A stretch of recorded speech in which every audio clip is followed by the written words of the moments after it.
Woodstock, the March on Washington for Jobs and Freedom, the Treaty of Versailles, the 1904 World's Fair. Each of these events, renowned for their significance to the human zeitgeist, have worked to shape the very foundations of the lives we lead today. And, in a few short months, another of these seminal gatherings promises to add its chapter to the great American story.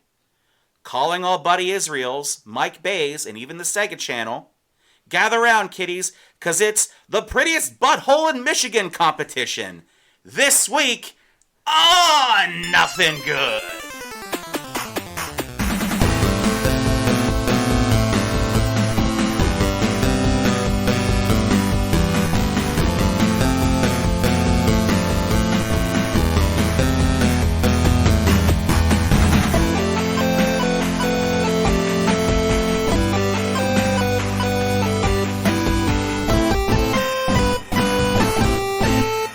Well, the gang's all here. Wait a minute. Yeah, something seems a little off. So, ladies and gentlemen, or lady and gentlemen, we are missing. We're talking to you, Peru. Yeah. Oh, man, Peru. Fuck you, Peru. Been waiting. They're still out there somewhere. We're missing a very important part of the team here. Mr. Brown is no longer with us. I mean, he's not dead. Yeah, but he's just not here. He's not with us right now. Currently. Just our three listeners got real concerned for about a hot second. Like, oh shit, no wonder there hasn't been even an the episode midnight in a listener while. who talks to him every day is like, wait, really? What happened? What happened? So he had a pretty big life change in addition to the household. So he's going to be MIA for a while, but spiritually he'll be with us for a while. Hopefully he'll be jumping back on the team at some point before next year. We're talking to you. But until then, we will do our best to honor his memory. That's right. With dick and fart jokes and inappropriate banter. Oh, for sure. Daddy duty times 2 is a big deal. Yeah, it's a full-time commitment. You would know a lot about that. Yeah, I'm glad I'm past the little one stage for sure. Yeah, I almost went on daddy duty times 2 this week myself, as we almost went and got a second dog, but we decided that a 10-hour drive to South Carolina might not have been exactly in the best interests. In the middle of February. Not a great use of your time. In the middle of February. Also, the whole commitment of having another dog. That's a whole thing. It's a commitment, Just the whole, how much pee am I going to clean up in my household before we get this right kind of a deal. Which is also what Noah's going through. Yes. If you think about it. Yes, very true. But speaking of commitment, we're committed to you all as our fans, as loyal listeners to the show. So we figured, let's carry on.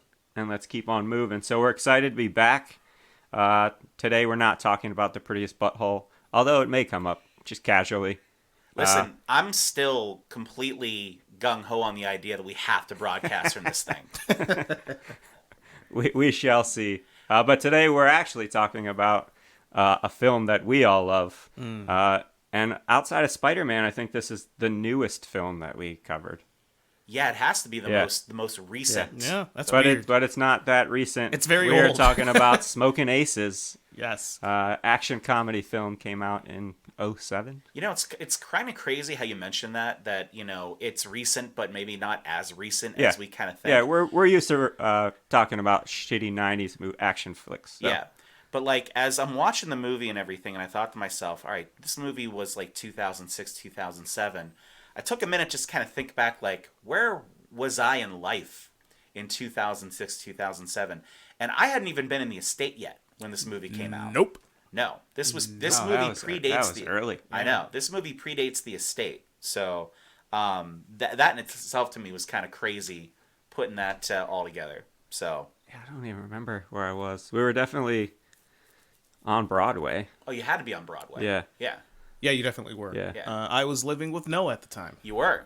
That was a lifetime ago. And it's unfortunately he's not here to concur how much of a lifetime ago that was. Oh. But yeah, it was. you guys were in Fallowfield because Yep. that was right after we got engaged, and that was the first place we went. Yes, always appreciate that. Shows how the class of friends you had then. Yeah, because back then we drank a lot, but we drink a lot today, which is a perfect segue into gentlemen, as is tradition. What are we drinking today? Well, Mac, I'll start with you. I am drinking a little Now I don't know if You I'm don't even know pronouncing how to this say right. it, do you? It's Avum? Avium. Avium. Close enough. There's no E there. It's a VUM. It's clearly a VUM. They're making Nobody shit. really knows. They're That's making- not a real It's word. like making shit up. Dancing Gnome here, a delicious IPA. Fun facts, everybody, as some of you may or may not know, I'm not always the biggest fan of IPAs, and I'm probably even more not a fan of IPAs as the first thing I'm putting into my body to start the day. However, this is a very tasty IPA, and I'm actually really enjoying it. Mr. Jones. I'm having a delicious can of Southern Tier New Haze. It's good, and it is like 11:30 in the morning. Oh, it's breakfast beer. So Yeah. this is like the first real beverage I'm having today. I did have French toast bites for breakfast. So Did you make Something to them? wash it down. Or did you go to Wendy's to get them? no, I microwaved them. I Oh, bought them okay. at the grocery store. They had a big box of them. Well, like with being the big fan of Rick and Morty that I am, they've got that partnership with Wendy's, and they push those French toast sticks like all the time. And I haven't really had a chance to try them, so I'm just kind of curious if that was what they were or if they were something else. So Not really sure. this is nothing to do with Smokin Aces, but you brought it up, so I'd like to know your opinions on it. So I can say safely we're all fans of Rick and Morty, obviously. Mm-hmm. The news that has come out. There's been some shit that's happened In in the world of Rick and Morty. I've been following this shit like when it broke like a year and a half ago, Yeah. right? When the reports kind of first came out, and I'm a big proponent of innocent until proven guilty kind of a deal, right? Everybody, just because cancel culture being what it is, and a lot of people get what they deserve, but there are some people who get looped into these things that had nothing to do with it, and their lives are ruined or put on hold for a really long time, right? So I'm always very cautious to kind of jump in when allegations go out. But man, I'll give Cartoon Network and everything credit and Adult Swim for doing their due diligence on this and kind of seeing how the process goes through. It's highly disappointing to hear, and I have no idea how they're going to do that show. Well, the thing is, he is Rick and Morty. Yeah. Not only the voice, but like the influence of the characters and all that. So like, it's not going to be the same. You can swap out voice actors all day, but it's like he was the heart of the show. A lot of that he did off the cuff. Yeah. It was unscripted. So it's definitely going to be different. I mean, obviously they did the right thing by making the changes that they made, given the accusations that were out there. So I don't know. It's going to be different for sure. Well, think about too when you have like unbelievably important characters, right? Bugs Bunny. Like when you hear Bugs Bunny when it's not Mel Blanc doing it, right? When you hear Kermit the Frog and it's not Jim Henson doing it, like it's very hard to accept those characters that you've grown up with and have heard, and the voices are so distinct. Yeah. To have somebody else play that, and for people that watch that show's utterly insane, right? Oh, it is. It's so random. It's brilliantly Yeah. insane. It's brilliantly insane. And, I don't know how, so case in point, right, everybody? Not sure if you kind of noticed or not. That wasn't Noah's voice doing the intro. That was my voice doing the intro. How fucking weird did that feel? Right? How weird did that? Think about That was that. a little weird. Now, to be fair, you weren't trying to impersonate him. I feel like it'd have been a different vibe if you had. No, well, you can't. You can. You can. Can you? You can impersonate anybody. Oh. We believe in you. You can do it. I mean, we're going to have a few weeks of this, so I can probably try to... I can do a pretty good Noah if I need to. Oh, God, I would love to hear that on the next intro. I can do a pretty good I'm Noah. going to do Noah doing Dusty Roads. Let me tell you, baby. But yeah, I mean, so, a lot of the reports that come out say that he hasn't been involved necessarily in the creative elements of the In show. Supposedly for a longer than while. people know. Yeah, and that he's just really been kind of coming in and doing the voices and everything. But, I mean, the show's called Rick and Morty. And, plus he does voices for probably 70% of the Yeah. other characters in the show. I mean, everybody that's not like Summer and, his, Morty's parents and everything are done basically by him. So, man, I don't know. It was funny when that news officially broke. We were in the car going down to a hockey game, Jeff, and Stephanie texted me about that. And you're like, wait, Stephanie watches Rick and Morty? Yeah. I was like, I was surprised by that. yeah. And I'm like, no, fuck yeah, she does. I mean, she is like, she watches probably about 90% of the same things that we watch, which is, makes our relationship so much easier. You know, like Yeah, I don't have to push her to watch The Last of Us. She's pushing me. So that's a nice kind of thing to have there. But yeah, just shocking. It's really unfortunate. You know, that it happened. So Yeah, it's just weird. it is weird. Yeah, and that's all of our current news for this episode. I just really wanted to get that out because I was like, man, that's there's a lot of like things that have happened in the past couple months since we haven't been recording. Speaking of things that have happened in the last couple of months since we haven't been recording, going back to the prettiest butthole competition in Michigan. That's like the third time today. It is. It is. So I was explaining to Stephanie about this because, you know, we were talking when we first discovered this. So for the listeners, this is a real thing. It is real. In the state of Michigan, Dearborn, Michigan, to be exact. There's a strip club there called Deja Vu that is holding the prettiest butthole in Michigan competition, cash prizes, and other various accolades I'd that assume there'd be go lubricant along as, with cash, as that. part of a prize. But it's like the most bizarre thing, and I thought it was a joke at first, and I was like, "Oh shit, this is real." So I shared it with the team here, and now Dave wants to record on location. I mean, I feel like we almost have to now that we've discovered this. Now, fun fact, right? For whatever reason, I never put it together that Deja Vu was a strip club. For some reason, I thought we were going to be doing this from like a standard convention center. At the Expo Mark. Just at the Expo Mark, just like we Not did exactly. just like we did at the Pittsburgh Gaming Expo. And so, you know, we were talking about this, and we're like, Noah, you know, can you think you can maybe make an exception for a short weekend getaway, so we can go kind of do this when it happens in May, right? And that got vetoed pretty hard. In fact, Noah, in a fun twist, recorded the responses of whether or not we would be able to go and do this, which was pretty funny. So I decided I was going to ask Stephanie about this. I was like, listen, you know, I read her the intro to kind of get her thoughts when I was doing it. And I'm like, she goes, what's the prettiest butthole competition in Michigan? I was exactly like, what you think it is. It's exactly what you think it is. And she goes, you're going to leave me for a couple of days to go to Michigan and look at women's buttholes? I mean, And she can come. First off, that was the first thing I said to her. It's like, this isn't exclusive to just us going to do this. You are more than welcome to come. But I looked her dead in the eyes and just said, I'm sure there are going to be male buttholes too. I mean, I feel like it would only It be did right. not disclose that it was. No. I just assume it would Yeah. be both buttholes. Yeah, exactly. So, and I kind of wonder, like, how don't you guys wonder what the categories are going to be like? I was in this thinking thing? about that. Like, what? How do you quantify? Yeah, what are the this? prerequisites? I mean, do we have to, like, first off, do you differentiate between, like, male and female buttholes? Like, are there separate categories like best actor and best actress? I mean, at is the, circumference Academy an issue? Awards? I feel like circumference would have to be an issue. Yeah, I mean, do we look at the ones like which ones are more perfectly bleached? Do we look at the ones that might have like less hair that have been waxed? You know, more the bushy assholes. I mean, I don't know. Bushy asshole, huh? yeah, That's the first time I've ever heard bushy asshole. Those two words together, strung together, that is an actual first for my entire life. Yeah. there's I there's, don't- I do four not decades think it took me to hear would that. qualify as prettiest.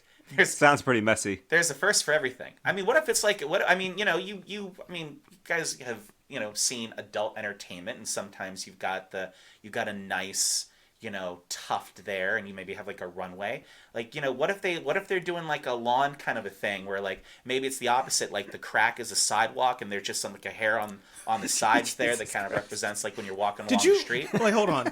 A tuft? Yeah, Is that a fucking dog? A Pomeranian? What are you talking it about? could be. A tuft. It could be. These are the important Yes, questions yes. being posed on Nothing Good. Thank you for that. Is it like a runway strip? I don't know, man. Not Yeah, sure. I mean, do you do Is like it bushy? Is I it don't like know. do you like? I mean, is it just like is the hair in the middle? Do you do the inverse and the hair's on the outside? I mean, do you try to put a 4-leaf clover in there? I mean, don't you guys want to know what this is all about? I mean, do you gain or lose points if it's freckled? Shit. I haven't thought about that now, have you? I mean, I'm sure there's going to be like some nice tanned ones, and probably the ones that'll have like the tan strips and everything kind of going on there and everything. So from the More thong- importantly, like who from are the thongs. judges and like what? Yeah, who Oh, judges God. this? Like, what's the scoring criteria? I know Like, you know what? I think that one's a little too bushy. I know that you would probably think like, oh, like maybe you'd have like other adult entertainers, people who are maybe more used Nah, to. they're too close to it. Yeah, I'm thinking you have to get like Literally, Need a fresh set of eyes. I think you need to get the head of the Teamsters Union and for the auto industry in Michigan. I think you need like the CEO of Ford doing that. Like, I mean, I think you need to get a real professional opinion, get people with analytical minds to do this. Yeah, or Guy Fieri. Oh my God. Talk about Flavortown. Oh, So well, speaking of Flavortown, Yeah. I'm also drinking beer this morning. yeah. What are you drinking, Jeff? Sorry about that. That was I- 10 minutes ago. No, we are all over the place. I am drinking a beer called Berry Mellow Tasty, Oh. which is from the Vale Brewing in Richmond, Virginia. It's a strawberry, blueberry, blackberry, marshmallow smoothie style sour. So it's like a smoothie in a glass. So it's kind of like I'm drinking healthy breakfast juice, but it's alcoholic. That sounds disgusting. Dear sweet, That description, man. That was Dear- too many things. dear sweet listeners, let me paint the picture for you for a second. As Jeff is rattling the ingredients, the first one, Herb's like, oh, that, and then the second one came right afterwards. He goes, oh, and then the third one came and went, oh, The fucking marshmallow. and then he dropped marshmallow in there, and I literally saw him dry heat. ugh. It's a thick hue of purple, in case you're wondering what it looks like. Are we talking about the beer? Or are we talking about an asshole? We're talking about the butthole Depends on the day. competition. Depends on the day. And the tuft. like what if they just had like a patch of hair like right above, like right on their tailbone, just kind of like. Man, you gotta get that shit cut off. It's like a reverse vagina basically. like It's an a ass hell of a- toupee. Yeah, an ass toupee. Oh, there you go. So, anyways, Smokin' Aces. Yeah, Smokin' Aces. 2006, 2007. Well, it released in the UK in 2006, and then it released in the United States in 2007. Which is January strange. 26th, 2007. Well, I mean, if it was a January release, then maybe not as strange. It probably released it in like December, but yeah, because that was the thing. Like the movie, and I've always watched the credits, so you see like 2007, but on IMDb and everything, it's like 2006, Yeah. and I was like, Yeah. maybe I just read that wrong. But no, thank you for clarifying. So let's just get it right out of the way. Good movie, right? Entertaining film. Very good. And no business being as dramatic as it was in certain parts. No business. The cast, and I'm sure we'll get into this, and I'll just kind of touch upon it briefly. What a great cast in this movie. Surprising. And you have such a collection of actors who, you know, the names. Like I said, we'll talk about it. But people that are actors that are on the upswing, a lot of them in that. Some actors that maybe were kind of sliding downhill a little bit before they went back up on the upswing and had their little redemption arc, right? And then Andy Garcia. Right, who's just always.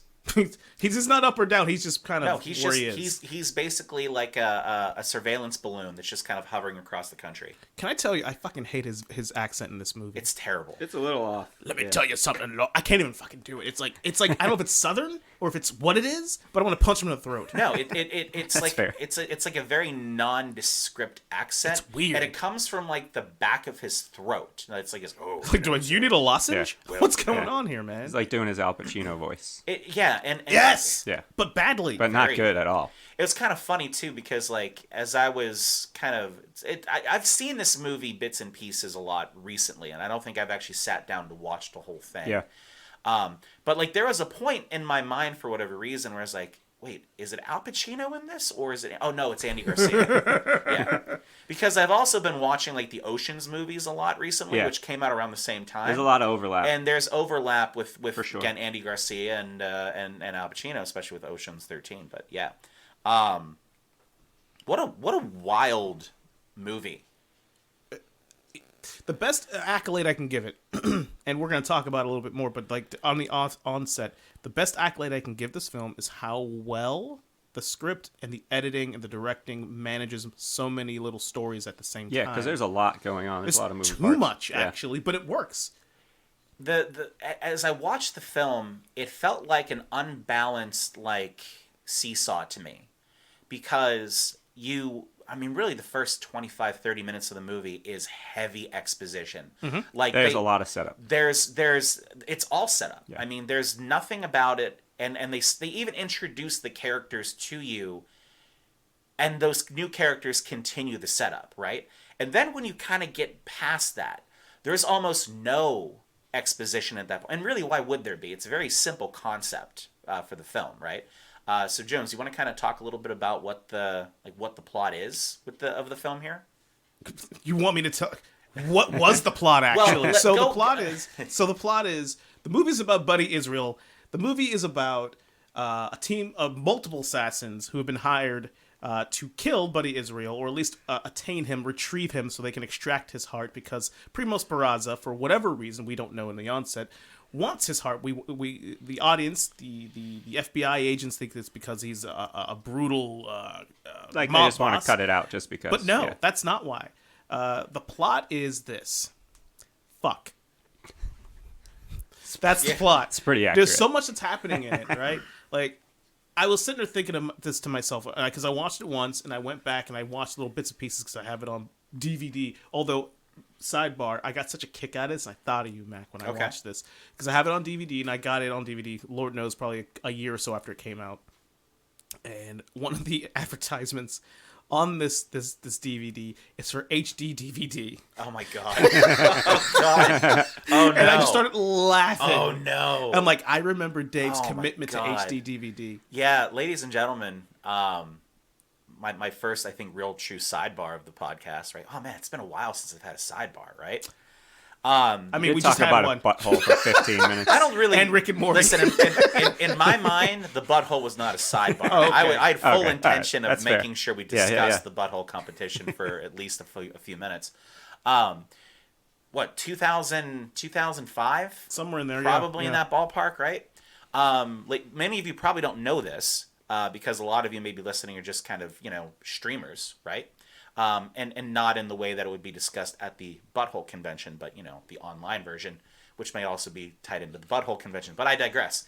I was looking to buy a new laptop, and at that time there were two versions of next generation, movies being produced. It was Blu-ray, and it was HD discs, HD DVDs, and I'm doing a lot of research on this because I'm about to buy a laptop, and I want to make sure that whatever I get is going to have the disk driver that's going to be good enough to watch whatever the format that won. Yeah. Yeah. And I decided to go with the HD DVD You player. chose poorly, It was sir. such a bad decision. And literally everybody, I mean, it wasn't even a year. It was like probably 4 or 5 months, like Blu-ray one. Mm-hmm. Like hard. Yeah. Did not take long. Did not take long. And I still have the laptop. It's kind of the battery is on it dead. I just have to extract the hard drive. But yeah, I lost that one real I remember hard. the conversations we would have about it. did. And I'm like, man, I don't know. I feel like Blu-ray. You're like, Jones, why invest in Like all they're- new when you can Yeah. just get like they're already like Transformers came out in like HD, and that was like Yes. the big thing. And I'm Yes. like, well, fuck. I mean, like Yes. Transformers was a huge movie, so clearly Yeah, clearly that's where it's going to that's go. where it's gonna go. No, I've never trusted Mike Bay. No. So yeah, I'm sitting there watching this commercial. I'm just like, oh, Dave. I respect your commitment to that though, because you were hard nosed about it. Like, nope, this is really going to be was. the winner. I really was. It was a hard loss. No. But anyhow, No, it was like in Indiana Jones in the Last Crusade when he looks at looks at Indiana Jones after the guy drank from the wrong cup and he disintegrated. He just goes, "You chose poorly." very poorly. So to the plot. Okay, would be mini mob boss Buddy Israel, who was at one point a Vegas showman, decides to turn 5-time Vegas Showman of the Year. which is a big deal. Big deal. I mean, he knew Wayne Newton, so that should tell you something. Played by Wayne Newton Yeah. in the movie. He decides to turn state's evidence, and Primo Speraza, the guy we mentioned earlier, the actual mob boss, decides that he wants him dead or wants him otherwise compromised because he wants his heart. Yeah, there was the burgeoning mob war that was brewing because Right. Buddy was Making moves. he was making moves. He was making sloppy moves. Yeah. Is what the issue was. And then he started selling people out. So they're like, all right, we need to shut this dude up before he gives more information to the feds than he probably should. Yeah. So he gets stuck up in this penthouse under lock and key protection. And there's $1 million hit on his head. Yes, which was a lot of money for 2006. Yeah. So the most ragtag group of assassins and killers, wide range of eccentric characters Yes. and whatnot, are all converging on this hotel in Lake Tahoe to take out. And like the best versions of the worst types of people. Like it's not like it's John Wick, everybody. Like you're not getting John Wick in this, right? Right. You're not getting the suave like James Bond type or anything. No, these are like the worst versions of humanity that are basically coming for Buddy Israel. And man, do we get a ragtag group of mercs and bondsmen and whatever Jason Bateman's doing in this movie. I would love to know what he was doing. I have an idea of what he was doing, but I'd like to see a prequel movie about what he was doing Yeah, he was in a weird spot. a couple man. times. Yeah. God, furries, everybody. I At mean, one point, he was in lingerie. Yes. yeah. There was definitely a furry situation. The bunny head. Oh, the bunny head. The herpes, was definitely going on there. The herp. The herp, as we say. But yeah, so when this movie starts out, we start with our two, I guess protagonists, if you will, right? Played by a blossoming star, if you will, who maybe didn't quite have the roles yet that he needed, and Ryan Reynolds. Yeah.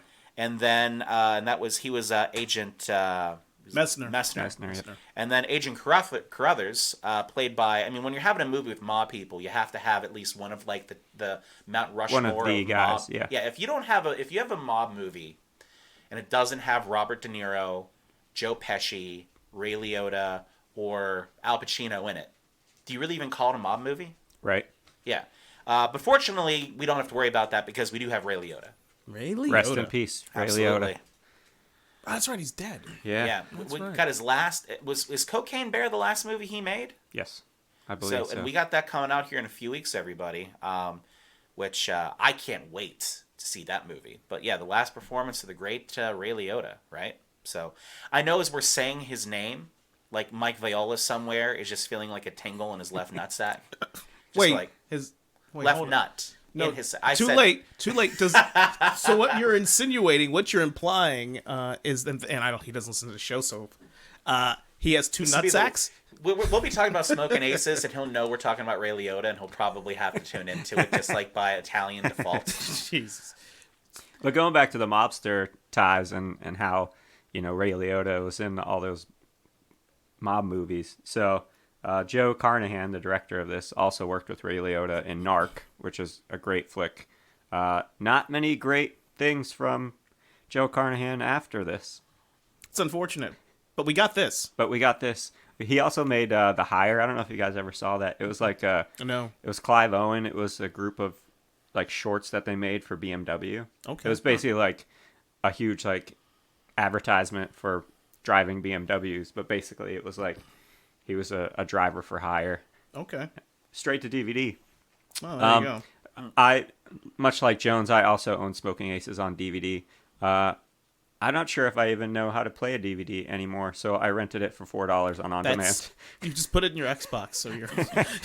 I was like, Press this is play. too much. This is too much work. Also, it's not on Blu-ray; it's just a DVD. So I was like, It's not on HD DVD. No, nothing is anymore. I think if you So I actually was have like, any HD DVDs, they're probably worth it. It's like, here's my Probably. $4 Comcast, so I can watch Smoking Aces again. It's always how I feel when Noah talks about his His Laserdisc fucking collection. laser discs. I love Because it. Laserdisc. He still stands by that Oh shit. my god, I feel like he's Gary Busey and not Tommy Boy, Black Sheep. When he's like, "Oh, let's go! I got them all on Laserdisc." Come walking back into the bus and everything. Joe Carnahan. Fun fact, everybody. Screenplay and story. Yeah. You know where we're going with this, Jones? No. Bad Boys. Bad Boys for Life. That says everything I need to know. It Yeah. makes sense having watched this film. Yeah. He also did the A-Team, which I Yeah, liked. he did. I liked The remake that. of A-Team I did like in that version of the 2010, A-Team. yeah. I didn't hate it. I thought it was enjoyable. But anyway, He also did The Gray, which was where Liam Neeson Good movie. was in the woods. yeah, it's Yeah. Taken with Wolves. Yeah, Yeah. yeah. Yeah. But outside of those four things, not a whole lot. I refuse to on his believe he's plate. done more. He's done better than that, right? No. No. He's done a lot, but not a lot worthwhile. Hold the hell on. Let me IMDb this. Yeah. Hold on. There's got to be better. I know there's no way. There's got to No. be something better than this. But if you look at the budget for this movie, so they made it for $17 million, which if you look at the cast, you can't make a movie with this cast for $17 million today. You can't get, like, for a couple of the actors that are in this movie, Yeah. you can't get one of them for $17 million at that point, right? Right. But it did pretty well in the box office, $57 million. How much of that $17 million was Jeremy Piven's cocaine budget? I don't know. Part of it was the cocaine wrangler. Do we have was that the same one who was wrangling Jean-Claude Yes, Van Damme from probably. Street Fighter? Most likely. That's I was where- thinking yeah. that. There's only one cocaine wrangler in Hollywood, and it's that guy. I love Jeremy Piven in this movie because, like, I actually don't feel like he's acting. Like, I feel No, like he's like, that's like the asshole personality that he has, Yeah. I think, in general in real life and most of his roles. And really, at the time that this movie came out, Jeremy Piven was probably the biggest name that was attached to this, based on the fact that Entourage was going on at this time. He was winning awards, and he was, pretty highly regarded. Yeah. And this was kind of one of his forays from, because, I mean, Jeremy Piven played the asshole best friend in, like, every 80s movie. Yes. Yeah. He was the guy who had the sweater over top of the collared shirt and was probably flicked up a little bit. And he's always like, yeah, Spike, go ahead and get him, Spike. And, and he had the really shitty laugh that he would do and everything. Was this before or after Old School? Because he was Dean Pritchard. In After. That. Was after. Old School was 2003, I Yeah, think. I can't recall. Pretty sure it's after. But yeah, I mean, he's got that asshole thing down pretty well. And it's nice that he grown from the asshole best friend to the, asshole dean, to the asshole agent, and now the asshole magician turned mob boss turned coke addict. So he shows range. Who loves horse. Yeah. Go to the florist, right? Tell them Yes. these flowers Yeah. have wilted and I need some new flown up. I love it. Such my a dick thing to God. say. So okay, we're getting ahead of ourselves a little Yeah. bit. So Jeremy Piven, Ryan Reynolds, Ray Liotta, Alicia Keys, Common. Now I want to Taraji Taraji P. Henson. Henson. Now, but here's the thing: that was not her final form when we watched this film. Because if you watch the film, in the introduction, it's Taraji Henson. Yeah, The P had not evolved yet. that's true. She wasn't there. She now, and I saw him like, motherfucker. She's not her fully formed yet. You know. But everybody, I feel like Chris Pine. Yeah, Chris Pine, which I didn't realize was in the movie. See, I always knew that he was in there. Because I didn't know who the hell he was when in 2006. I had no Yeah. clue who he was, so it didn't matter to me. So I'm watching it again for the first time in Lord knows how many years, and I'm like, Chris Pine. I'm like, who is he in this film? Like who? And then I'm like, oh my god, Yeah. that's Chris Like, Pine for real? Oh yeah. He's a star now. Yeah. Listen, Like, big time. To my point, just about everybody in this film ate up their role pretty hard. Like no one was phoning it in, with the exception of Andy Garcia with his horrible accent. Oh, for sure. The acting in this movie, the commitment that these characters had to those roles is way better than I would. I mean, it's not saying way better than the movie deserved, but probably way better than the movie deserved. 100%. Watching this again, even kind of talking to that angle, Alicia Keys. I mean, this is probably It was the her first role. this is the first Her thing and she Common. did. Her and Common, yeah. Common. Yeah. And they were fantastic. They were great. Now, to be fair, Ivy's character was super one note, but he nailed that one note. Yeah. really well. Oh, well, again, I'm getting ahead, but like the thing between him and Buddy So good. That whole interaction was so good. the thing that the script that Joe did really well with the script with this film is that he establishes things with these characters that you believe they have history. Yeah. Like it's Oh, just, and of course the actors have to do it, but like the dialogue's there, the direction is there, and the actual acting is there, where you have Ivy and Israel, and they're having this conversation. You could see like how brokenhearted Israel is when he realizes that he can't save Ivy. He's got to give him up, and he's so sad about it. And of course, on the flip side of that, Ivy is the fuming. Like I did things for you that only loyalty does. Yeah. Yep. Right. And it's like, oh, Yeah, that shit runs deep. Who did he kill for Israel? He did some dirty work Who for that didn't he dude. kill? Yeah. Right. So yeah, that even that whole the monologue, even when Israel's talking to him, and he's like, to see behind it, to know, and it's like, what's really going on, Yeah. and that I remember in the theater, it moved me a little bit. And I'm like, this shouldn't be so dramatic. Like, this movie doesn't deserve this scene. No. I agree, Clover. I Yeah. agree. Clover agrees with me. That it didn't. Yeah, she saw it. She knows. She knows. But also, if you just look at how like the cast has evolved in their career, so the guy who plays Hugo, what's his name, Joel Edgerton, Joel Edgerton, who yeah. is like has won dozens and dozens of acting awards. He's fucking Owen. Yeah. He's Uncle Owen. Yeah, like In Warrior, which is, Yeah. in my opinion, the best movie ever made in Pittsburgh. yeah. And in this role, he basically is like the dumb Russian guy. Yeah, he's just who there. Says like 4 words, Yeah. and he blows his load on a $12,000 jacket. $12,000 calf skin. He's like, I'll jacket. get it cleaned up. He's like, where the fuck are you gonna get that cleaned You up? can't get that out. It's set for 7 hours, Jeff. You can't get that out after 7 hours. It's true. It is. And like Matthew Fox, who, you know, this was a big deal having Matthew Fox in this movie because this is right at the time of Lost. Lost, yeah.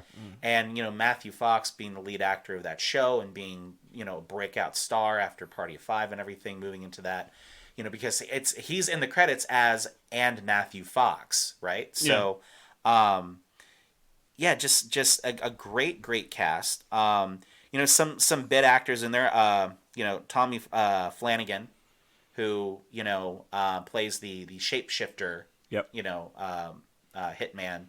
As I always remember him from Gladiator, right? You know, he was Maximus's like right hand guy, but he's in a whole bunch of Oh yeah. of these movies and these bit parts. Kevin Durand also, you know, shows up in a lot of Russell Crowe movies. Plays one of the Tremors. Nestor, I'm going to say his last name correctly, Carbonell. You'll know him as the mayor from the Dark Knight series. Yep. But he's got a lot of. He was also in Lost at the same time. Oh, I forgot about that. Mm-hmm. Oh shit. Peter Berg. You know. Yeah, Peter Berg was in it. And even everybody, Ben Affleck's in it. I was saying nobody's mentioned Batfleck yet. You might. There's you a might reason blink and why. miss it. Because he's in the movie for like a total of 7 minutes, and I was. But it starts with him. And you think when you're watching this in the theater, you're like, oh, he's like one of the main characters. He's You're like, no, not, not at all. No, this he was- dies real quick. No, this was, you know, as we said, you got some actors in this movie that are on the upswing, and you got some Yeah. actors in this movie who were probably more on like a downswing. You know, I think I didn't really take a look to see when this movie takes place in terms of his career, but you know, you're probably looking around. This was like around Jersey Girl and Geely and, you know, Daredevil, and there's some projects that he was in as a high profile name that didn't exactly take off. So, you know, to get him at that stage of his career in a $17 million movie, his rate probably wasn't very high, or they called in an option on him for this. But yeah, Batfleck's in it. You know, Captain Canada, Ryan Reynolds, just great performance for him in this too, right? Yeah, great cast all up and down. There's not a person on screen minus like the third Tremor brother that you probably don't recognize, and the Kung Fu kid. What's his name? Murray? I got issues with that Warren. whole. I think That's that's the Warren. only Warren, scene yeah, that serves Warren. almost entirely no Yeah. purpose. It's just there to be there, and it's He's annoying. like karate chopping him like just inches from his face. Like meanwhile, his boner just keeps getting Just bigger and bigger bigger, and it's bigger. like right there in dude's face. And he's like, Yeah. Jesus Christ, you need to go like right now. Yeah, I don't know makes why you no threw that sense. ice cream sandwich at me in the first place. Even Buddy's manager, Morris Mecklin, Yep. is Curtis Armstrong. Yep. Revenge of the Nerds, right? Booger. Yeah, Booger. So, I wanted to, and I thought about doing this, but I got very kind of carried away with the intro. I wanted to go through and see how many awards that the actors in this movie have won doing the various things, because you've got Oscar winners in this now. You've got a couple, because Common's an Oscar winner. Ben Affleck's got a few. You've got Emmy winners. You've got Grammy winners. You've got probably a Canadian People's Choice in there somewhere. Yeah. But there's a lot of acting clout in this, right? So anyway, Yeah, like I said, if you try to make this today with the same cast, there's no way. I mean, 17 million is Ryan Reynolds' budget. Yeah, that's a deal. His salary for that.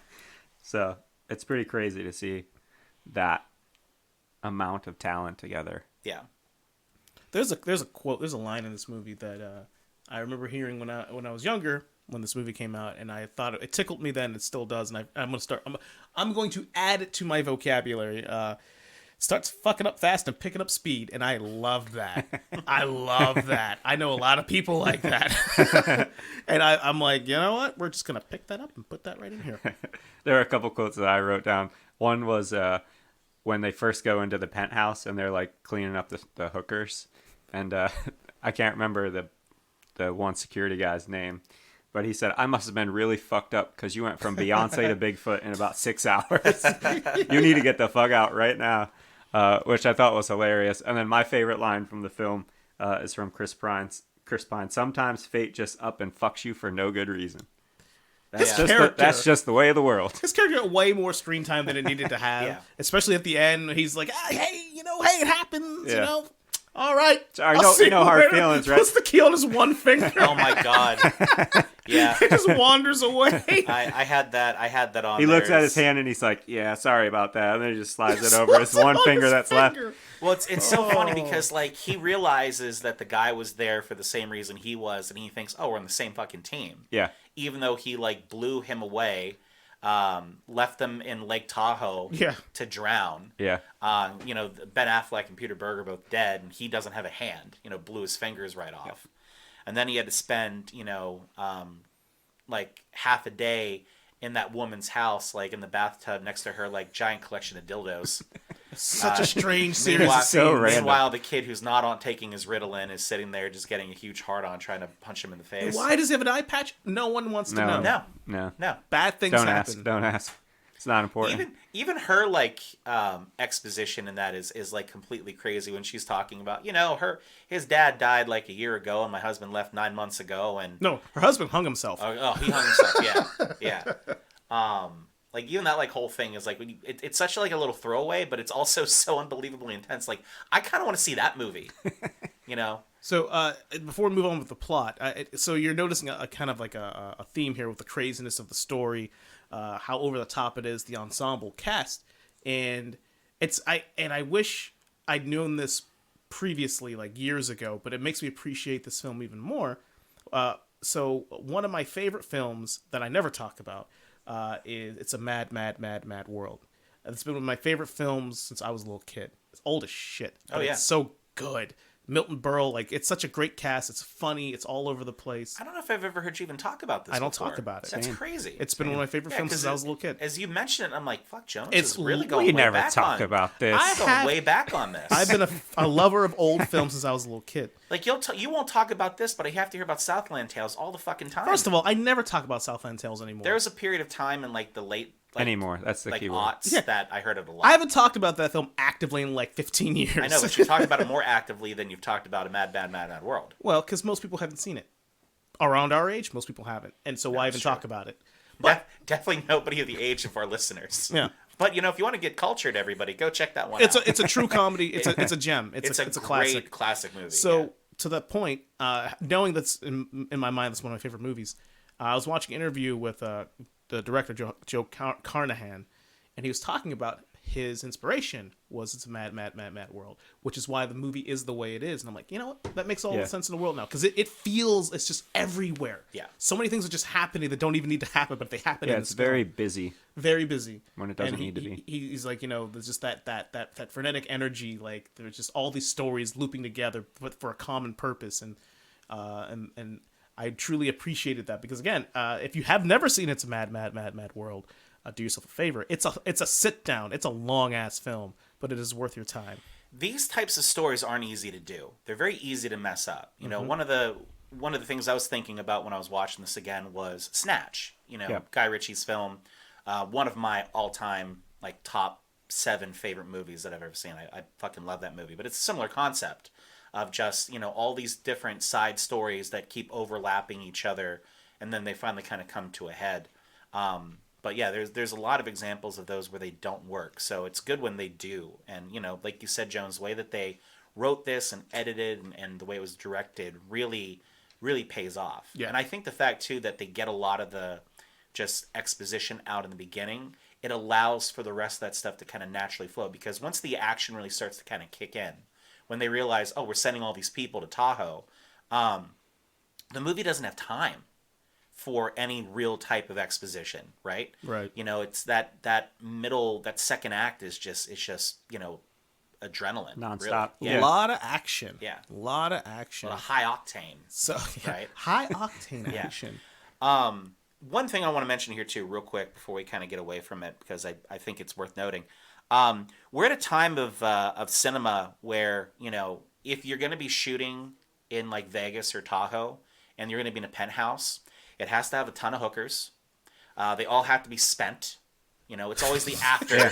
Yeah. It's always the after They have to part. be spent. And The night we have another before- word for that yeah, around these parts. Yeah, the night before would be a whole different rating in that it's movie. a whole different Yeah. movie.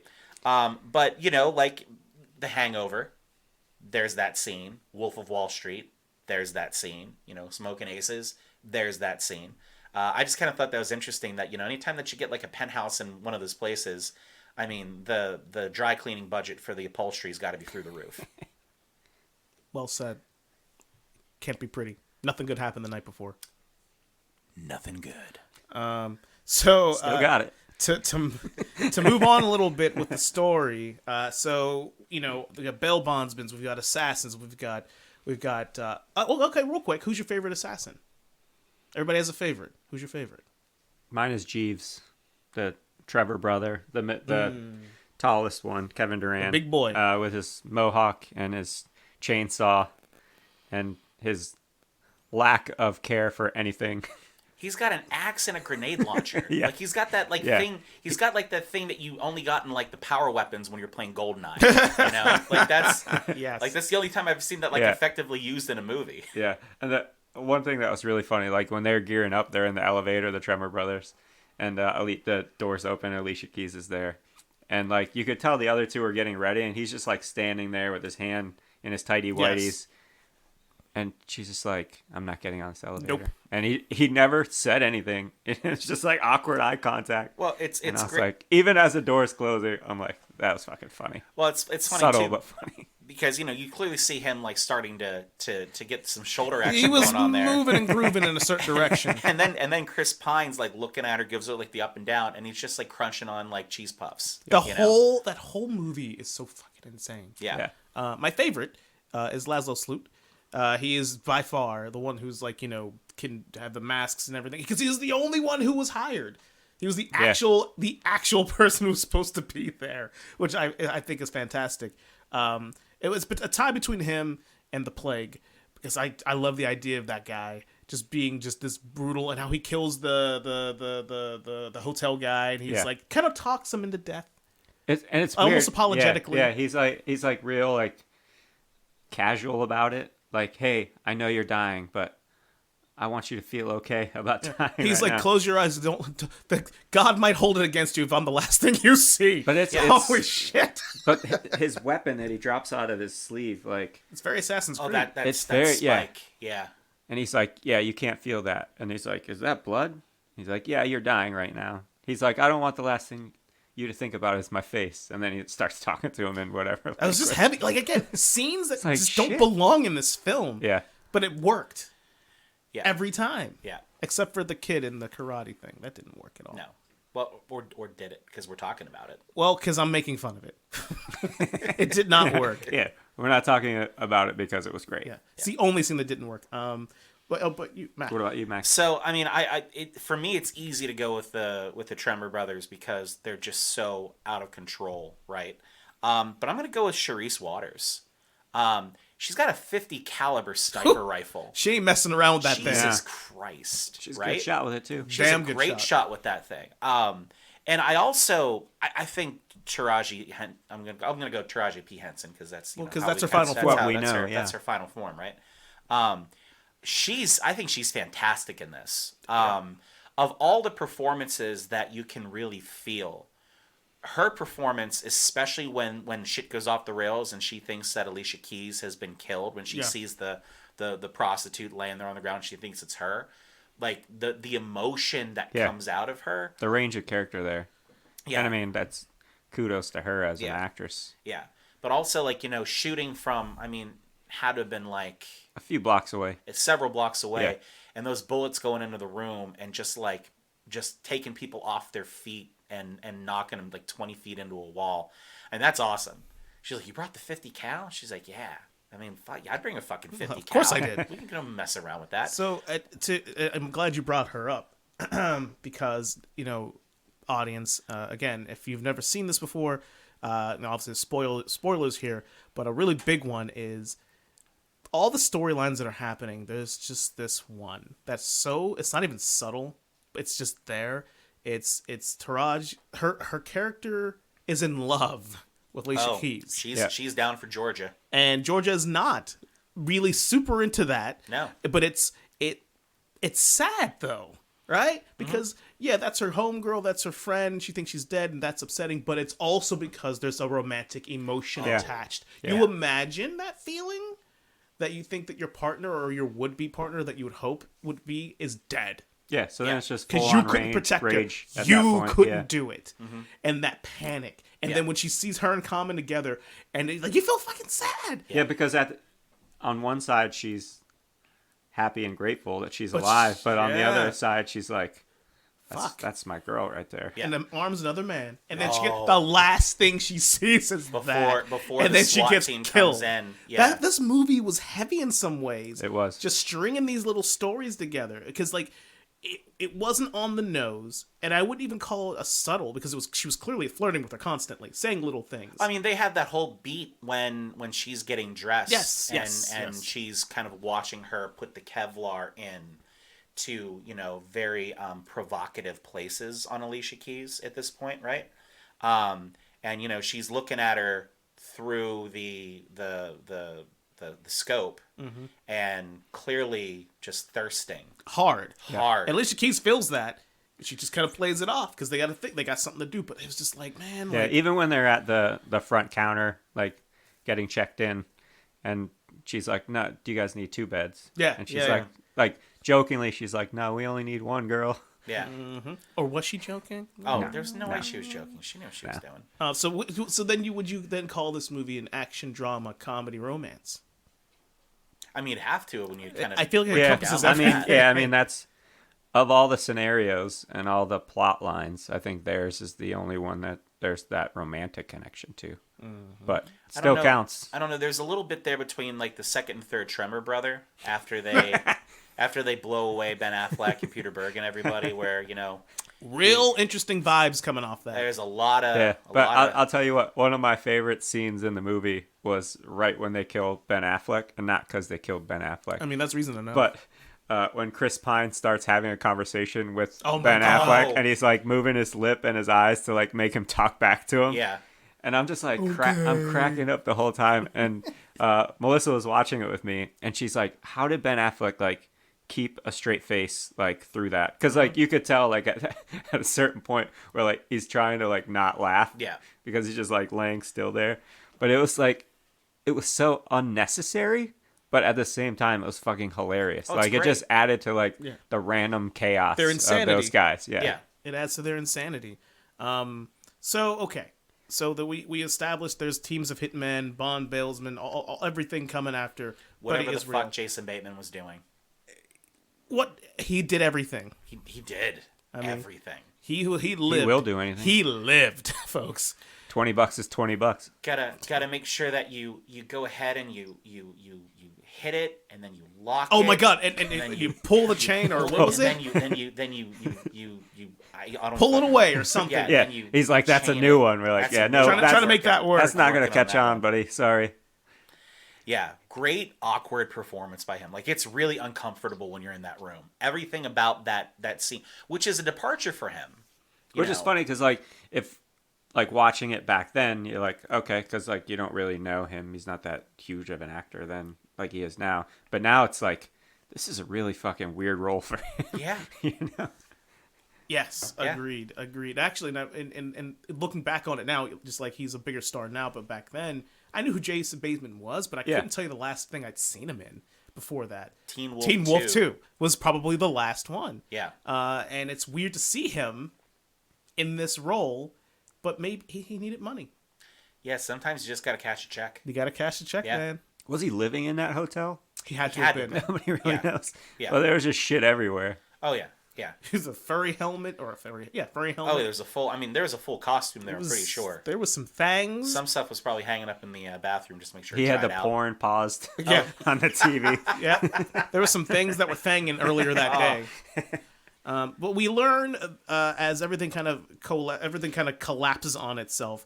We find out that Buddy Israel, and this is the scene I wanted to really talk about. The scene where Buddy finds out that he can't protect. Was it Big? I think it was Big. Was the other bodyguard? Beanie. Beanie. Yeah, Beanie's the other one. And Ivy can't protect them. It's Yeah. unfortunate. Or Hugo, for that matter. Well, he no didn't one really cares give about a, Hugo. He didn't give a shit about Hugo. Fuck Hugo. Yeah. Hugo's dead by that point anyhow. And just the establishment of, like we touched on earlier, the lengths that those gentlemen had gone to protect Buddy.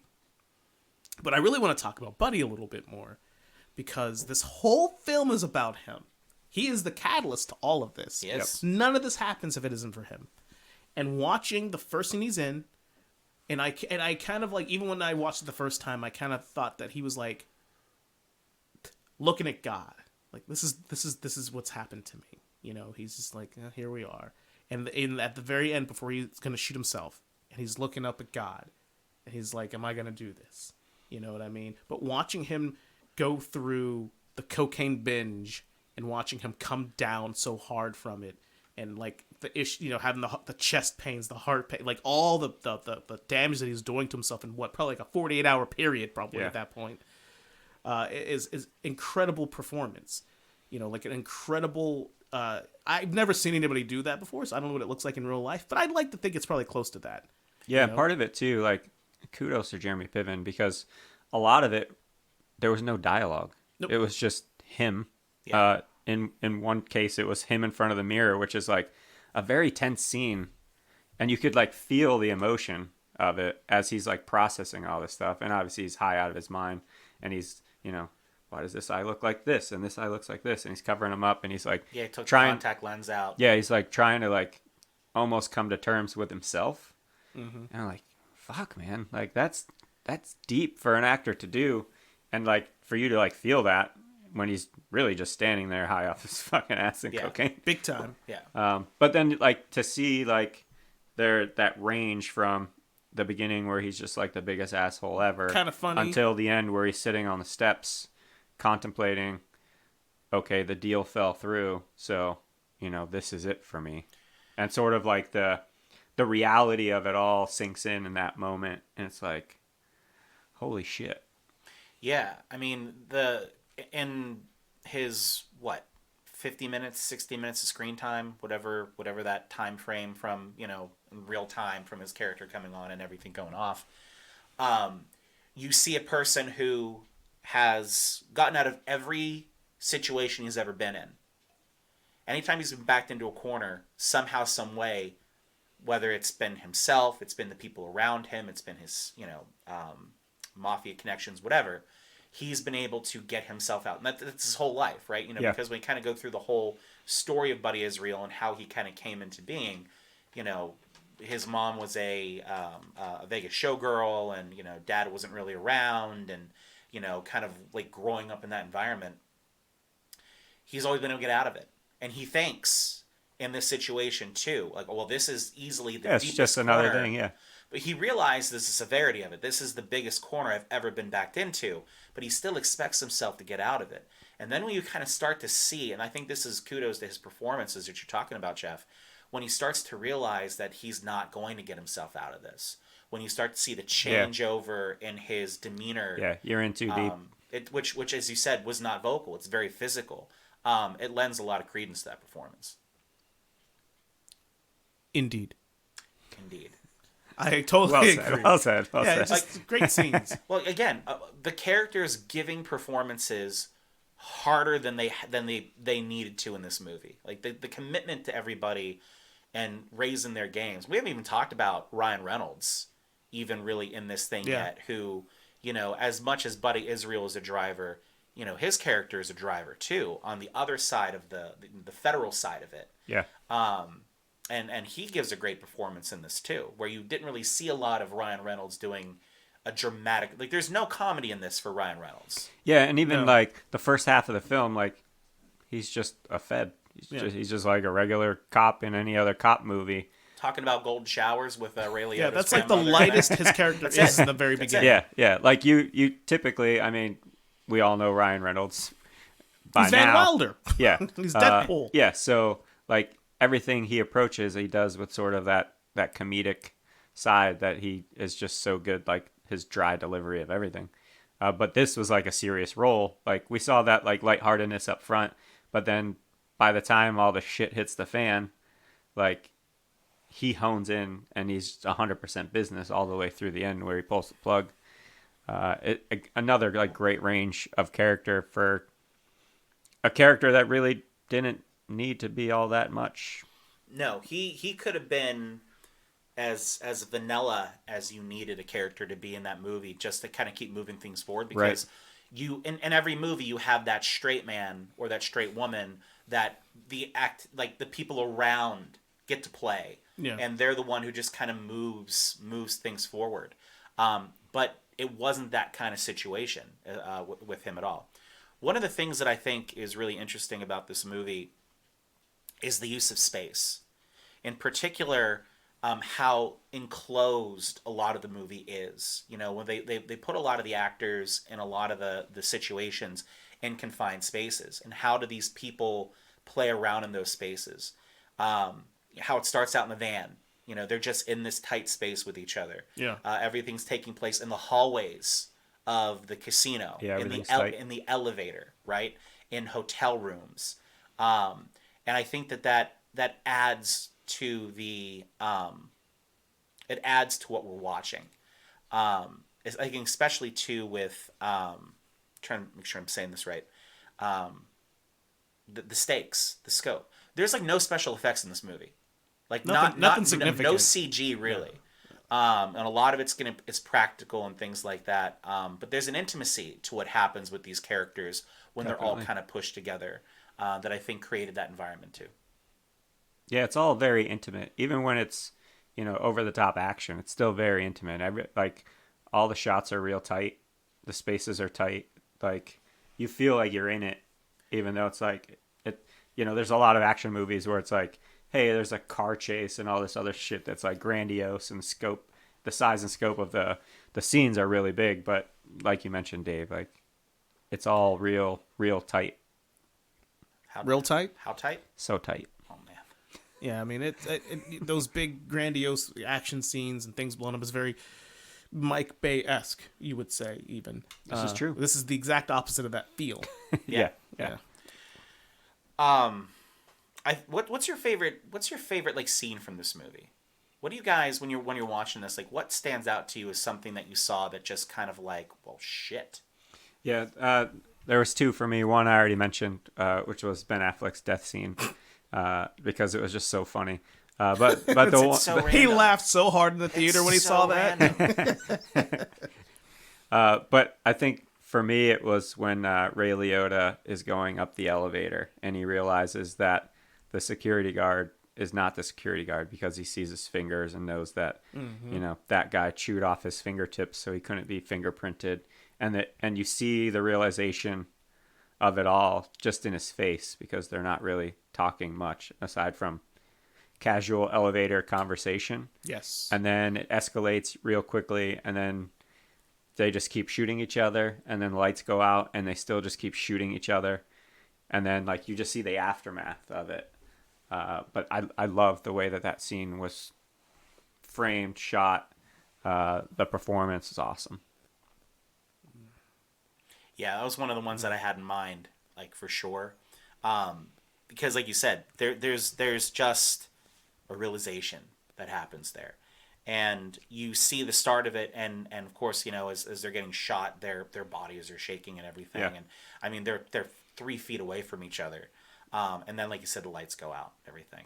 I think it's when Kevin Durant, Jeeves Tremor, realizes that his brother is dead, and he's going after like full beast mode on Common, right? Who's handcuffed. He's got the ties around his wrists, and you kind of see with the blood going into his face and everything, and he's got the chainsaw. The blood out. splatter and the sparks Oh, and everything yeah. else. Yeah. Yeah, you're going for the chainsaw kill, right?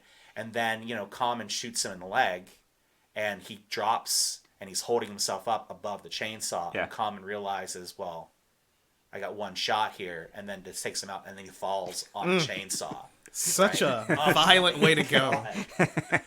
I don't think I've ever seen anything like before or since Yeah, that but has like- been like intense like that. Like it was almost like slow mo when he cuts through the chandelier with the chainsaw, and like the lights are like in slow motion, like sparking and crashing down. It's like raining sparks and spraying blood, and it's like this is so over the top, but you're so invested at this point because like at that point in the film, like the action is nonstop. So like you're at the edge of your seat, like holy shit, this is awesome. What's next? It's now that you're saying it, like, and I hadn't really thought of it this way, but there's just chunks, right? Like, if a movie is gonna be violent and bloody, the whole thing's violent and bloody. If a movie is gonna be like more of a military-esque violence where it's just guns blazing, it's only that. Like, But Saving this Private movie Ryan, has yeah. chunks where it's just that, and it's just this encapsulated moment. Because no other point in the film is as bloody as that one moment. No. Nothing else. It's only there. But then you have the 50 cal gunfight near the elevator. No other part of the movie is like that, right? It's just it has its own identity, but it's in chunks of just like we're committing to this idea, we're committing to this theme, and then we're just gonna leave it there. It doesn't happen again, and I like that because if everything's bloody, nothing is. Yeah, And that makes that scene so much more violent because nothing else is like that in the Right. whole movie. and one of your favorites, Jeff, he does that a lot. It's Tarantino. You think that most of Kill Bill is the scene where she's fighting the crazy 88s and everything, and it's not. It's just that 10-minute Right. chunk of time. Like the Hateful Eight. You think, well, what am I going to get in Hateful Eight? No, it's just that 10-minute Yeah, chunk in the 75% dialogue and character building. Yeah. And But you're right, Jones. It completely adds to the effectiveness of that. I didn't even think about that, but it makes total sense. Like it's weird.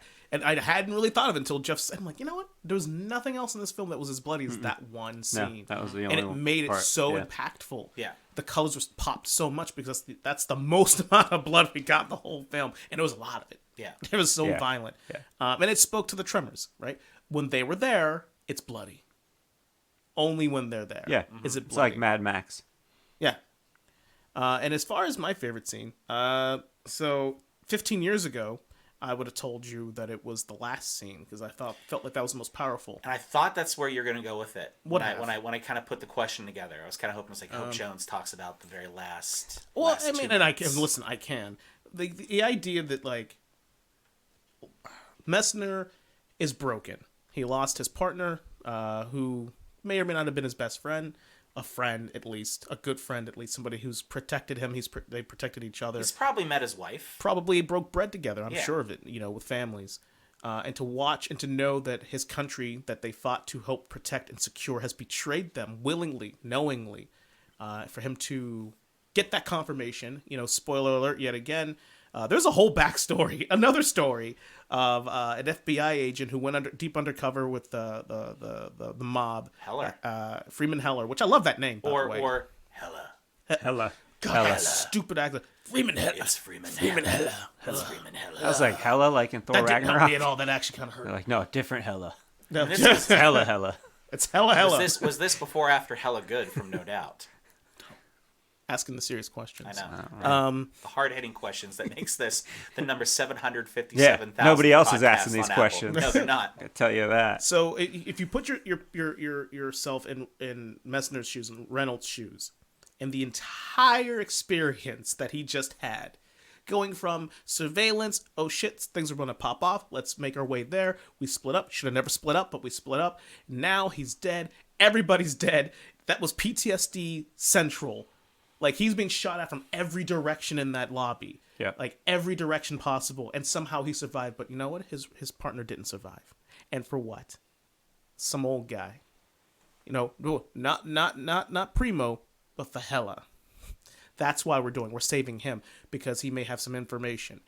Honestly, the level of broken that character has to feel at that moment, realizing why it all happened, and it was totally could have been avoided. The information could have been provided, but it wasn't, because the FBI will FBI all over someone's face, and that's what happened. Well, I think it's great in that scene too when he finally gets his partner out of the elevator, knows he's dead, like he knows he's dead, and he's still shouting for a medic anyway. Yes. Like that blind, like I'm just reacting, like I'm not even Yeah, the consciously panic, here, that panic. subconscious reaction. Yeah. And then how he carries that through the rest of the third act. And then for him, having experienced all of that, which if you think about it, all of these characters, few of them experienced a whole lot through the whole film except for Buddy. Right. Everybody else experienced things in chunks, little moments. But for Messner, for him to feel so wronged, to feel so sad, to feel so angry, to be so traumatized from that experience that he pulls a gun on his superior in a hospital, potentially a military level hospital. And that was before he even knew why. Yes! The why. Yeah. You have got to be... He was broken to that point. Because if you look at the whole timeline of the film, like, this literally happened in 36 hours. From Yes, start it to happened so finish. quickly. He didn't process any of this. No. So he's there, he pulls a gun, he could have been shot on sight for that, but he wants to know why his partner died and why so many other people died. Not just his partner, but a lot of people died, right? And he gets the information. And it's funny, there are moments in films you watch something for the first time and it's just like, fuck, that was heavy. And for him to get the information, he goes, okay, I'm clear.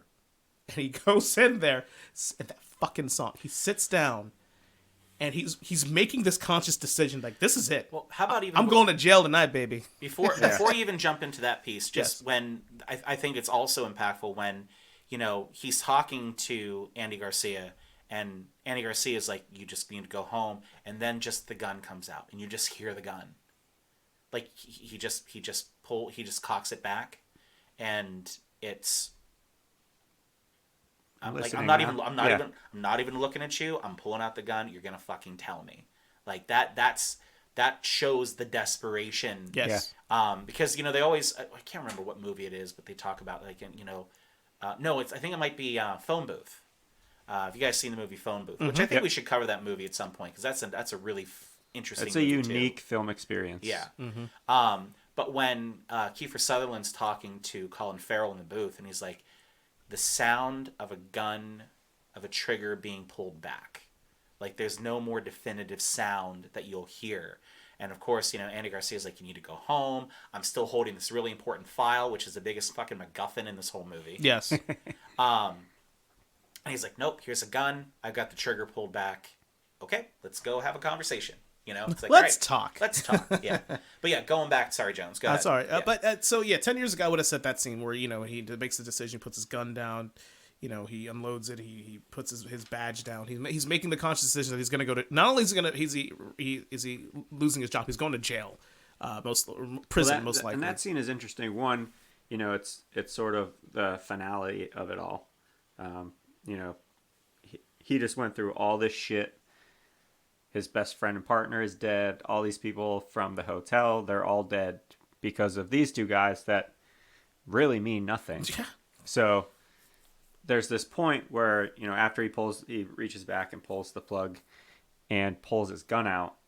I thought he was going to shoot himself. You're like, first time. You're like, you know what? I think he knows that he's fucked, so he's going to kill himself now. Yeah. And he's like, nope.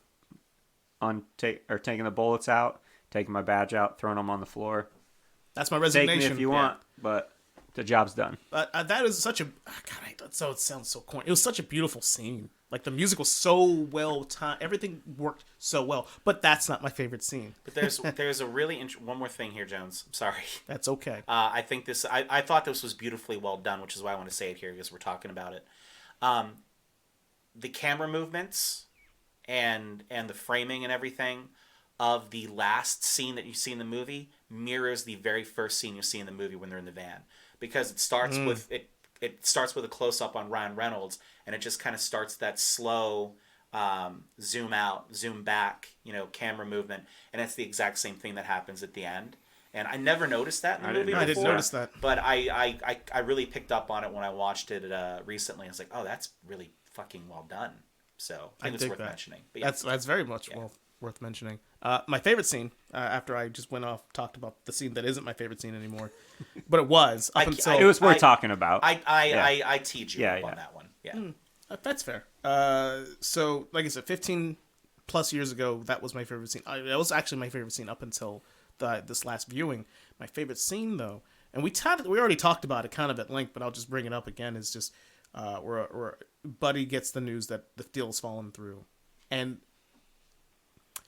I don't know if it's like the hindsight of adult life, of like living, having experienced life for a decade or so, having I haven't watched this movie in a long time, and just how heavy, well, not everybody, if you're lucky you haven't, but like to experience things falling down on you at once, to feel desperation, to feel like you got nothing, and the only thing you have left, because people, when they're in this situation, when they feel like the only out is to complete suicide, it's tunnel vision.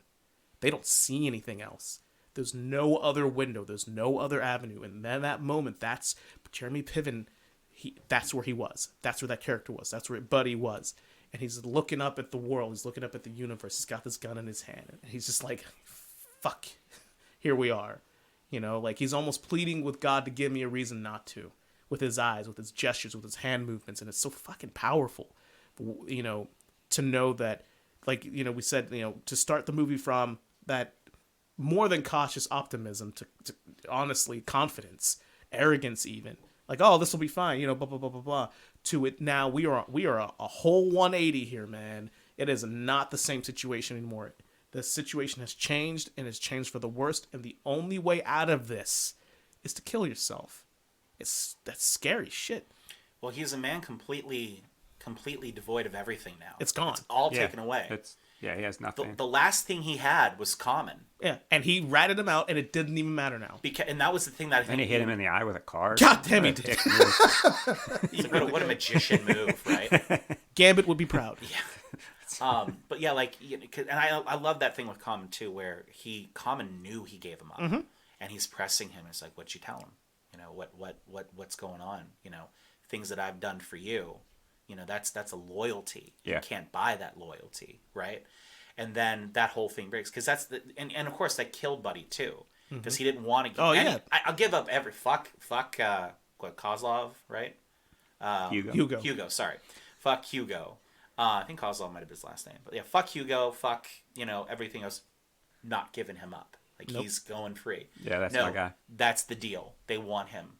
And they were like, and I love how serious Mecklin got. Like, all right, let's stop kidding ourselves here, kid. Yeah. This is how it's going down. Yeah. Like, oh shit. And then, of course, at that point when he realizes there's no deal. That's it. You imagine that shit? Oh my god. There's nothing. You got nothing. Yeah, he went through all that for nothing.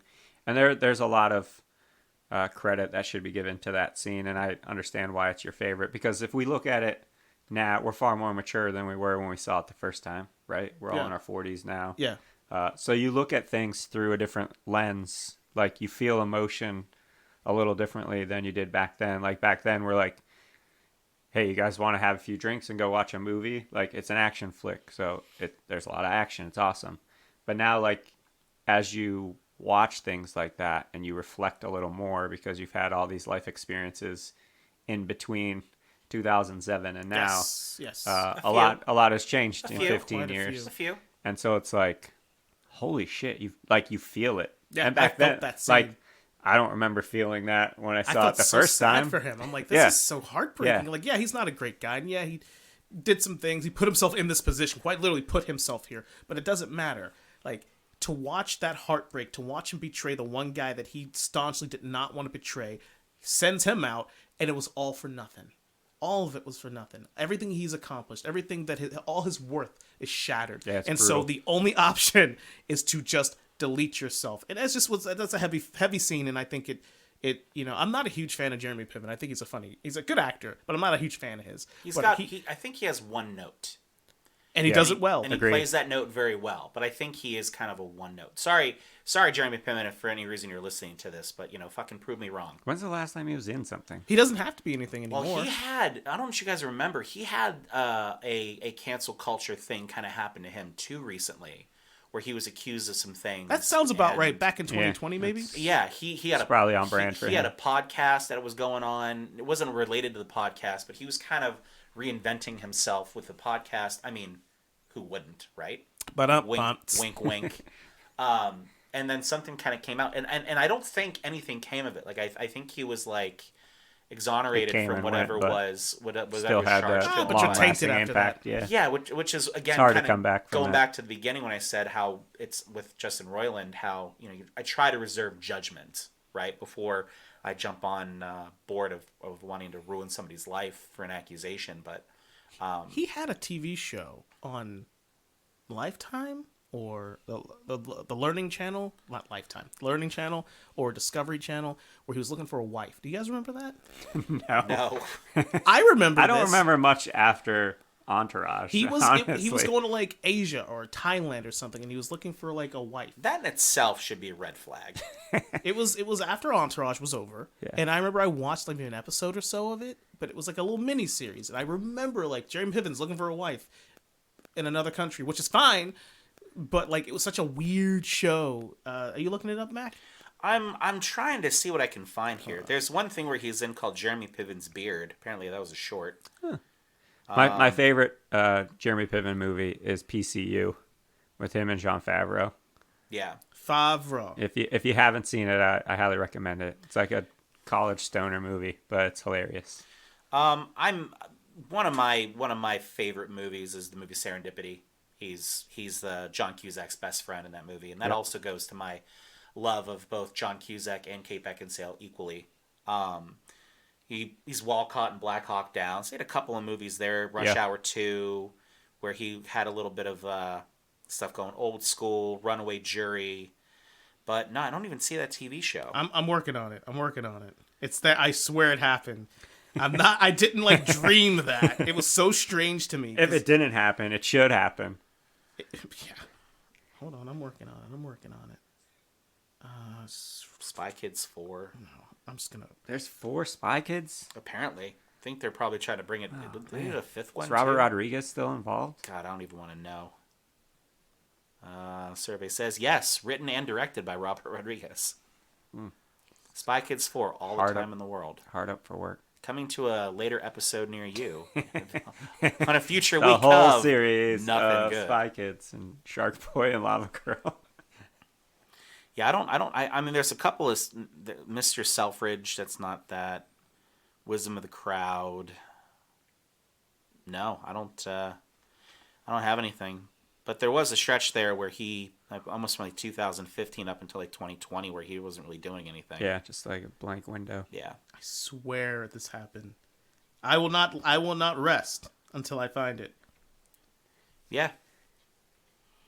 Well, gentlemen, this has been an experience. It's been a little different. We're one man down, but still here in our hearts. Oh, hold on. Wait a minute. Wait, Oh. what? Whoa, Oh. whoa, whoa. Are you ending this? You're not ready already? to wrap up? No, Fault- because for Oh, one geez. Here really we go. good False fucking start. reason. Clint Mansell, we gotta talk about this motherfucker. How dare you? Yeah. You sit before me and you talk your talk and you walk your walk like you don't want to acknowledge one of the best composers of all time. Sure. Black Swan, motherfucker. What'd you call me? Requiem for a Dream. Oh man, Requiem The for a Wrestler. Dream. Pie. The Fountain. Hello. Hi. My Hi. name is Clint Mansell. One of the best composers you've ever heard of. Clint Mansell's That's not John Williams. Moon. You ever see The Moon? Every day. No, the movie Moon. I mean, there's a couple days during It's the a month. great There's a movie. couple You ever seen movies. it? There's No. a couple days during the month where I can't see the moon, but beyond that, Noah. You can go to Michigan and see the prettiest butthole and the moon all in one. He composed music for Mass Effect 3. Like, let me tell you something. All right. And so Dead Reckoning is one of my is my favorite movie soundtrack track ever. Dead Reckoning is to Herb Jones what Hooded Sweatshirts in September are to Herb Jones. We'll go with that. That makes sense. And I'm saying it's in your DNA. Yeah, we'll go with Like, that. if anybody knows Herb, you understand that his hooded sweatshirt, Dead Reckoning. Maybe flip-flop those two. I don't even know. It was so good having like watched that movie for the first time that I remember immediately pirating that song, figuring out what it was called because it wasn't in the credits. There was no Shazam and I at was that like, point in time. So I had to like figure out what the song was called on the Track internet. it down, yeah. And then I downloaded it illegally, probably BearShare at the time, most likely. And then I put it on my iPod. I have seen Moon.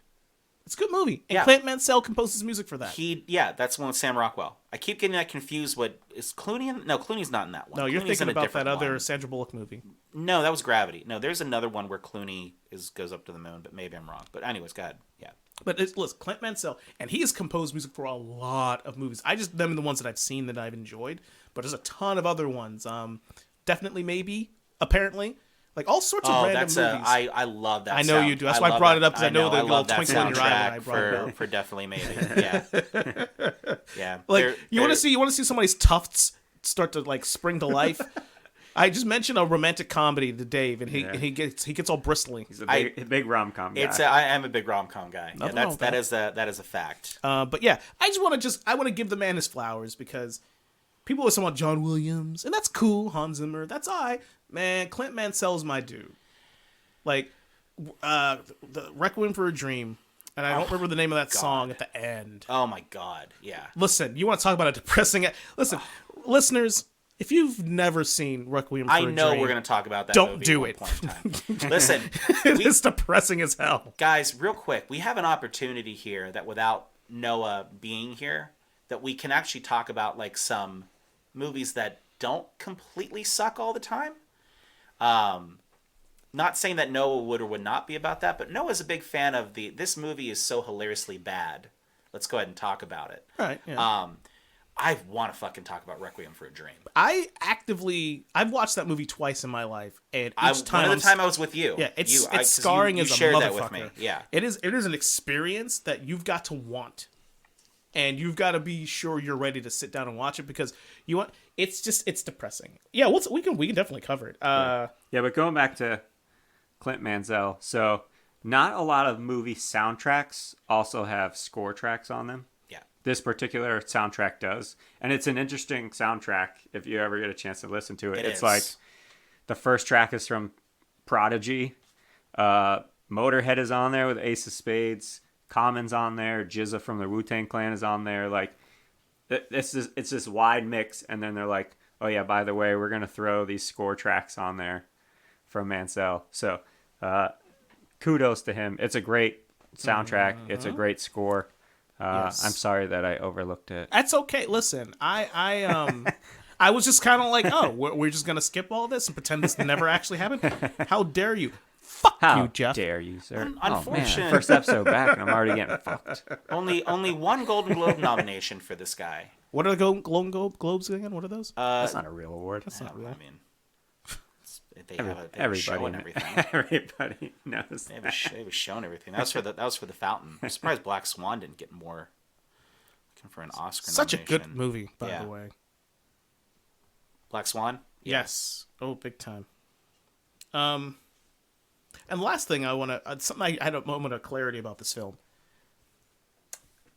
Before there was the MCU, I feel like there should have been like the Smokin Aces universe because honestly, this movie, Shoot 'Em Up, remember Shoot 'Em Up? You ever seen Shoot 'Em Up? Mm-hmm. You've seen Shoot 'Em Up. Yep. Shoot 'Em Up, Smokin Aces, and like John Wick should all exist in the same universe.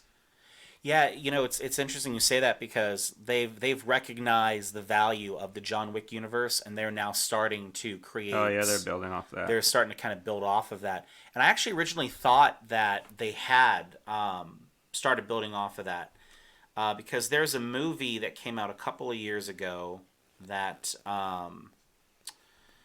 Jodie Foster's in. It's about the Hotel Artemis. I, for some reason, thought Hotel Artemis was a John Wick movie based on its premise and everything. It's not. But Ana de Armas has been cast in the female John Wick, the ballerina. I think that's the next one that's going to come out with that. And there is a Smokin Aces, too. Yeah, that's what I was going to say. Yeah. One thing I would not recommend you It's watching not good. is Smokin Aces 2. It is, in fact, not good. top billed actor is Tom Berenger in it. The only assassin from Smokin' Aces 1 that's in 2 is Laszlo. That should tell you everything you Yeah. need to know. So don't go watch that because it's not good.